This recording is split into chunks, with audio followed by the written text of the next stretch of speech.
ছোট ঠাকুমা সারা জীবন আফসোস করে গেলেন, আমাদের নিজস্ব কোনো বাড়ি হলো না। কদমতলা থেকে বকুলতলা, ট্রলি ভর্তি বাসন কোসন, তালিতাপ্পি মারা তোষক, 1000 বছরের পুরনো ট্রাঙ্ক, বইপত্তর, মুড়ির টিন আর লোহার বালতির ঝনঝন ঝনঝন।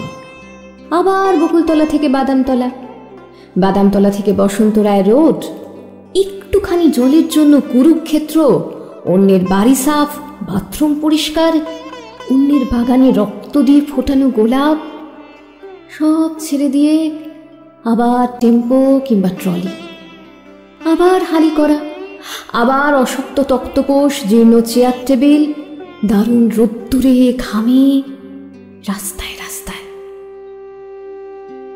অথচ দেখো, এবাড়ির বাড়িওলি আজ সকালে এই সাজানো গোছানো সংসার রেখে কত সহজে ধূপধুনো, ফুলমালা আর হরি সংকীর্তনে বাড়ি খালি করে দিল।